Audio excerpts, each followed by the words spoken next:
Oh boy. All right. So we've had 4 cards. This is the 4th from the Apex facility in Vegas.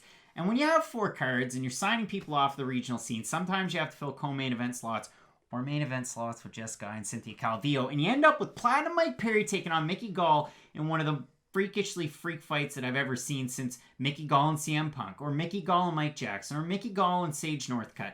The list goes on and on. Mickey Gall's had a really weird road so far in his UFC career. He had the one win on Looking for a Fight. Then he comes in. He fights those big names. He's had success. He's had some bad losses. I mean, Diego Sanchez was not a good loss to have on his record. And at the time, he was training with none other than Glory Kickboxing's own Stitch 'em Up Joe Schilling, a guy who I love to bring up the fact that he smoked cigarettes and he was a top kickboxer. Now, he's taking on Platinum Mike Perry. And Matt, for what it's worth, Mike Perry, the wins and the losses so far in the UFC, he's 6-6. That's not good. But let's go through some of the last fights. Jeff Neal, Vicente Luque, Cowboy Oliveira, Cowboy Cerrone, Paul Felder, Max Griffin, Santiago Ponzinibbio. And before that, there were some wins there. It's a tough one to try and predict, and it's a really tough one when you look at the odds because they don't really tell you enough about this fight. Mickey Gall's coming in a plus 230 underdog. Mike Perry minus 300 favorite. Those odds don't make any sense. Like, if you're really looking for a lock of the night, this definitely isn't it. And you can look at Mike Perry's fights where he's had to go to the ground and he has not found a lot of success. I think if Mickey Gall can get this fight to the ground, it should be an easy win for him, especially due to the fact that in Mike Perry's corner, it's not the Platinum Princess. He got a new girl now, and she's his corner. So what do you make of that? I don't care who Mike Perry's corner is. I don't care if he hasn't trained in 3 months. He beats Mickey Gall 1,000 times out of 1,000. I can't imagine a single scenario where Mickey Gall wins this fight. For this reason alone. Mike Perry's a wicked wrestler, and just no one ever wants to talk about it because he's so heavy-handed. In the Cowboy Oliveira fight, he picked him up over his head, basically just threw him. Now, yes, there wasn't a lot of grappling in that fight because Oliveira is quite good off the ground, but that was a fight of the night against a former top contender in Cowboy Oliveira. Now, personal issues aside with Cowboy Oliveira, that's still a good win. Or Mike Perry. That's still a good win over a quality opponent. Who's the best guy Mickey Gall's ever beat? George Sullivan's the best guy Mickey Gall ever beat, and he's not even in the UFC anymore. Here's my problem.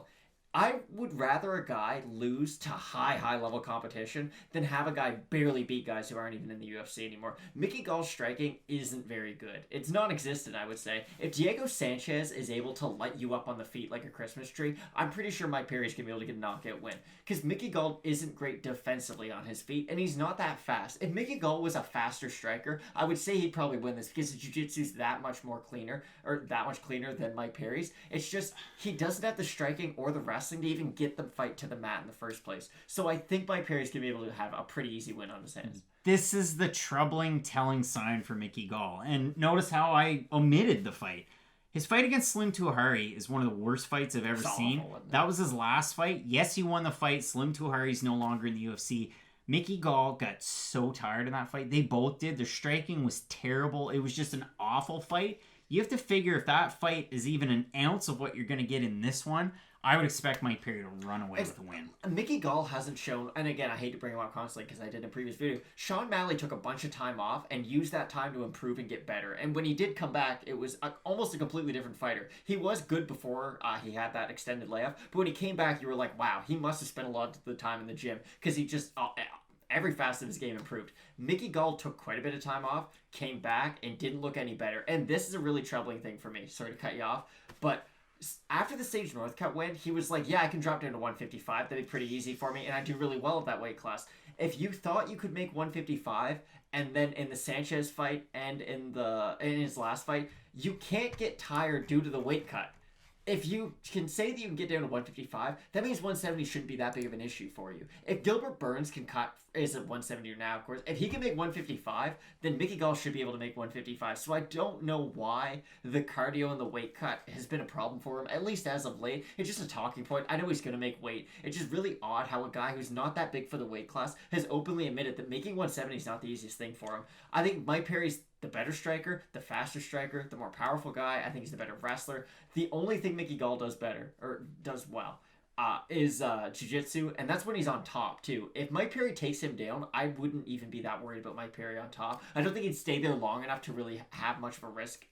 But I don't see a single scenario where Mike Perry loses this fight, and if he does, he should be cut for it. And the fight that you might hear a lot about, in the build-up to this one, and the fact that it is a co-main event, so they're going to talk about it, is the Donald Cerrone fight. But you have to look back at that and the fact that Donald Cerrone, big step up in competition, and yes, Mike Perry has taken on big names, but the fact that he could set up his grappling with his striking, whereas Mickey Gall, it might be a lazy couple of shots and an attempt at a takedown, and that's where Mike Perry should be able to capitalize. I brought up the odds. Mike Perry, a 3-1 favorite. If you look on Tapology, out of 826 votes, 74% going with Perry, and an overwhelming 83% predicting the knockout win. I mean, if you look at Mickey Gall's losses, Randy Brown by decision, Diego Sanchez able to get the knockout win, do you think Platinum Mike Perry and his girlfriend in his corner, is he going to be able to pull out a knockout win here? Yeah, because that's the only way Mike Perry wins, eh? Like, he's not really... Decision win over Paul Felder. I understand, but he's a fighter who really goes for that knockout. He goes for the kill every time, throws everything behind all his punches, and I don't think Mickey Gall's good enough defensively to be able to evade those shots for all 3 rounds, because Mike Perry does carry his power quite late. It's just kind of a natural ability for him. It's not like he's this crazy crisp striker by any means. He can carry his power late into a fight, similar to Jeremy Stevens, for instance. So I just think he'll be able to outlast Mickey Gall. He has the better cardio too. Even if Mickey Gall just had the better cardio, I'd probably say Mickey Gall wins this fight. But he doesn't have any advantages except for jiu-jitsu if he gets on top. And I think that that's such a narrow margin for victory that Mike Perry's going to be able to find a way to win. Get the knockout too. Matt, it is such a weird matchup, and you can't help but love it. Who's your prediction? Mike Perry. Overwhelmingly Mike Perry. We're both going with Mike Perry here. Let us know in the comments who you're going with. I mean, maybe you're just an absolute wild card and you're going to go with Mickey Gall. I'm really looking forward to this fight because it is so off the wall. You're not going to want to miss the rest of our predictions for the card. An extended look at our main event between Dustin Poirier and Dan the Hangman Hooker. Keep it locked in for that. And Matt, as we always say with Fight Night Picks, let's get into it.